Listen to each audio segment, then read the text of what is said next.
And the cop clearly, and she's just a woman asking, what is this? And they say, it's a silent protest. Here's the sign. She holds it. They walk up to her and say, are you part of this? She goes, yeah. And so they start trying to arrest her. And the cop gets her on the ground, slams her on the ground, and then punches her full power in the ribs. And then you kind of see her leg flail, kind of involuntary towards him, like, you know, when a wild animal attacks you, you're going to kick back at it. And I saw the Austin police chief in the paper saying, oh, it looks like an edited tape. No, the officer did a good thing, all this stuff. Folks, of course you edit a tape that's an hour long. You edit it down to 2 minutes. The point is, in the video, they say, oh, the officer was trying to get the handcuff on her. He wasn't hitting her. He clearly is hitting her. So Arde Saveda, there you go. Oh, she assaulted him. They're charging her with assault. I think I'm going to do a special report on how they're going to attack Ron Paul, and I'm going to get to that in a minute and break it down, some of the other news. But let's go to your calls here. Let's talk to Corey in Connecticut. Thanks for holding her on the air. Hey, how you doing, Alex? Good. Hey, quick question here. It's sort of a sensitive topic here, especially in Connecticut, but a lot of people are actually starting to ask this, and particularly talking about Ron Paul. You know how you're saying, obviously, they're going to try and attack him and stuff, but one of the oddest things is, I know you like your source documents and court cases and all this other stuff, and I've been following the one for probably about the past year and a half dealing with his eligibility issue, and particularly with his fraudulent Social Security number. And you're talking about Obama? Oh, yeah. And the rabbit hole seems to be getting deeper here in the state. Look, there's no doubt Obama is some kind of weird cutout. He definitely was a CIA baby, the whole family. I mean, he is a Manchurian candidate. I mean, he is a manufactured candidate. And Kenya says the records have been excised. I mean, it looks like he was probably born in Kenya. And then, of course, they did the fake thing in the newspaper so they could trick people and say he was born in the U.S. That's valuable to be an American versus Kenyan, you know, with the national rights and all that. Of course, but I mean, I'm sorry, go ahead. The reason I'm saying that's interesting, Alex, I apologize for cutting you off, it's just the fact that I watched the Senate ballot hearing the other day, especially with Orly Tate's presiding now more plaintiffs against him, that she brought up the exact case in dealing with the governor of the state of Connecticut here and why he was put in place, because he obviously has the power to seal the Connecticut records, in which his social was put out, what was it, I believe it's Stratford, in which the governor that is currently holding office, Malloy, was the financial board of advisors down there, in which issued it back in 1980. Now, I'm just sitting here tying my own research together and understanding, hey, back in the 80s, we also had the Brinks robberies. Brinks robberies, 2 people that were tied to that are now in his administration. If Ron Paul wants to really do something, I mean, the federal records right here, I'm actually reading another affidavit that was just put out 2 days ago. There's going to be a testimony, hearing, and trial in Hawaii. It looks like January 18th. I mean, why if Ron Paul really wants to get this in action, why isn't, I guess my question is, people are asking me, why isn't he exposing? I hear you, Corey. Listen, Ron Paul is on the economy, on imminent war, on the overturning the Bill of Rights and Constitution. The system can block the release of all this stuff, and the system can confuse the issue. It's a soap opera that we've looked at some, but that basically goes nowhere. I mean, I could have made a film about the birth certificate and sold 100,000 copies. Didn't do it. I mean, there's lots of hot-button issues I could get into, but I'm not here just to make money. I'm here to get the word out. Money is just a tool to fund our operation. And, I mean, to say, Ron Paul do this, Ron Paul do that. His message has to be somewhat simple for this dumbed-down public. And he's been doing that. Basic liberty, basic freedom, and we know he'll do the things he says he'll do. He says the CIA deals drugs because they've been caught in their congressional hearings and admit it. Ron Paul has exposed everything. The problem is I take your call, and then to answer your question would take 30 minutes to really go over all the different points. But Ron Paul is facing an uphill battle. But by fighting, we get stronger politically. And he could end up winning. The system is that weak, that discredited. When they unload on him with every made up and twisted and spun and exaggerated thing, if we don't act guilty, and if he doesn't act guilty and apologetic, he is going to absolutely explode like Rand Paul. And Rand Paul came out, was angry, said this is pure bull. And you know what? It was the truth. And so he stood the test of time. And Ron Paul, I'm going to give him advice here. He needs to do exactly what Rand did. And not apologize for anything. And point out that it's all a bunch of baloney. And say, oh, I'm the front runner now. Now you're trying to shoot me down. Now here's the deal. That's one hurdle. The second hurdle is Iowa. After Iowa is New Hampshire and other areas. He wins in Iowa. It's a week and a half from now. And they're going to, 2 or 3 days before. In fact, I'll just get to it in a minute, because the problem is that I don't want to just give out some convoluted thing. The issue is they're going to launch a bunch of attacks 3 or 4 days before Iowa on Ron Paul. And it's going to be, he loves Iran and wants us to be nuked. He goes on the Alex Jones radio show. Ron Paul wrote racist newsletters. And on all of the issues, especially the Alex Jones issue, and that's why Ron Paul comes on here, Ron Paul has to not apologize for it. And he hasn't. And that's good. He can go on any radio show he wants. He goes on shows all the time he doesn't 100% agree with. See, those of you that say, oh my gosh, Ron Paul won't win because of who he associates with. He will win because of who he associates with. If we stop taking on this self-fulfilling prophecy, this mind game. I mean, he might as well just be Newt Gingrich then and say whatever you want to hear. And the truth is, Ron Paul knows about false flag terror. That's coming out in the newsletters. He's a smart guy.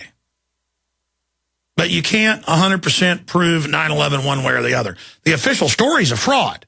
And we know from history and the evidence what happened. But you can't 100% nail down exactly X, Y, and Z happened. And so you don't go there if you're Ron Paul. Same thing with the birth certificate. Yeah, it's on record, and the media never wants to touch this. Local media's covered it, mainstream media, that Obama had a fake Social Security number. Somebody else's. Yeah, Obama is weird. Super creepy. Yeah, the government of Kenya says they went in and destroyed the records. Turns out the Bush administration did a formal request during the campaign 3.5 years ago, 4 years ago. They know. Obama is blackmailed. He's in there because they can destroy him anytime they want to. And Ron Paul is going up against that whole thing, and he's surging in Iowa. Romney's second. The Twit is third. And the next thing they've got to go up against is in New Hampshire and other areas, there's going to be fraud. See, Iowa's a caucus with hands raised, and everybody knows what their little group was tallied at, and then it's all added together. So fraud is almost impossible. But, you know, I hear this criticism of Vladimir Putin saying that, you know, if there was a fair election there, he wouldn't win. And that might be true. The Russian government's as corrupt as the day is long. But you don't think there's election fraud here? So then I get the comment, well, then why even vote, Alex? Because by going out and running, Ron Paul gets to educate people. Ron Paul gets to point out what frauds the other candidates are. And then when there is election fraud, it gets illustrated. And people get caught, and people go to jail, and people die and commit suicide before they can release all the Diebold information. There's been murders. There's been testimony in the Florida legislature of confirmed programmers hired to engage in fraud. I've caught Travis County stealing the election. Went down to the certification, and the state, in the Austin American Statesman, the state said, well, the election commission did find that there was all these problems and that this happened, but we're still certifying it. In the case of Karen Sunleitner for county commissioner, 2 a.m. she's losing. Her best friend, the county clerk, She runs to her crying, collapses on her in the bathroom. This is in the paper. Witnesses saw this. And she comes out and says, she won. I went to bed that night at midnight going, oh, Karen Sunleitner's been defeated. Man, do I hate her, back in the day. Big globalist, land grabber, all this other stuff. And woke up at 7 a.m. the next morning, and Karen Sunleitner won. And I went and investigated. I had a bunch of people down at the election where it was going on. They said, no, the ballot showed she lost big time. We were talking to everybody as we stacked them up and stuck them in the machine. I saw the same thing. I saw Pat Buchanan. I walked around talking to everybody at the main counting area. Is Pat Buchanan about 2/3 of these? They're like, yeah, he's about 2/3. I went over to other precinct where they're stacking them, getting them in the machine. Are you seeing Pat Buchanan? So I wanted to see it. Pat Buchanan got 2% of the vote that year in the Republican primary in Austin. Folks, he had 2/3 of the votes. I saw the fraud. I was going through every stack going, well, this just must be a conservative precinct. Hey, what's going on? In fact, it was mainly Pat Buchanan people in there. A bunch of us went down there and did it. We're like, what are you getting? Yeah, it's Pat Buchanan. Look, Pat Buchanan, Pat Buchanan. Something's going on here. Yeah, there's something going on. Because then you stick the Scantrons in the machine, and then it would count them up and put them on a computer tape, and Dana de Dubois would walk in, the county clerk, and go, with the computer tape, and go, I oversee the voting. What was it Stalin said? Cast all the votes you want, I count them. So you're like, well, then why are we even running? We've got to show people this. We've got to fight. And from talking to top voting fraud experts like Bev Harris and others, a black box voting there on HBO, when somebody's a landslide, they can't cover it up because it becomes too obvious and it's too dangerous. So they're going to try to stop him from getting the nomination. All right, let's go back to your calls. I've basically given you how they're going to come after Ron Paul there, but I want to do a whole special 10-minute report on it tonight. I know Watson's got an article that we're working on together coming out in the morning. Knowing him, it might even come out today. I mean, I didn't even get into this hit piece story. And I just can't do justice to it. I got some other news I want to hit, but right now, let's go back to your calls. I can pontificate, can't I? Jason in California, you're on the air. Welcome. Hi, Alex. Yes, sir. Hey, how's it going? Hey, you know what? Of course Newt Gingrich is a fraud, man. You know what's funny is I've been in sales for about 4 years now, and you look at the way he answers his questions and the way he responds. You know what he does? He hits him. He doesn't shy away from him. He goes right. He hits him head on, and he just acts like it's not a big deal.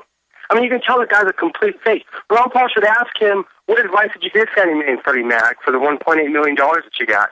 That's one thing that Ron Paul didn't do when he was nailing him to the wall. But a real quick story I want to tell you. I live out here in California, and when I found out from you when I was listening to your show, because I downloaded your show on my iPod, that the NDAA bill was passed, and I stopped a random gentleman on the street, and I talked to him and told him, and he knew about it. And then I went over to 7-Eleven. I was so livid. I went to a 7-Eleven, and there was like 15 people in the 7-Eleven, and I'm like, okay, what would Alex Jones do in this situation? And I'm like, excuse me, everybody. And I stopped everyone in the store. I said, do you know the government just passed? And I reiterate everything to them. And I'm sitting there, I'm like, well, what are they going to say? Is it a store full of morons or what? And like 3 people looked at me. They're like, hey, my dad was talking about that. And we ensue in this big discussion about what's going on. And that's how revolutions began. Same thing in Romania and other areas. You just realize none of us like this. None of us want to go along with this. And that's why the state wants to control industry and resources so they can hold back the resources and have the system so dependent on them and on Social Security and everything that they already stole that people go along with the system just because they don't know what to do without it. That's why the system always makes you dependent. Congress has a 9% approval rating, Jason. The public's awake. They just don't know how bad it is. If they knew... I was on a big syndicated show this morning, a couple of them, but I was on Mancow, not just on European radio.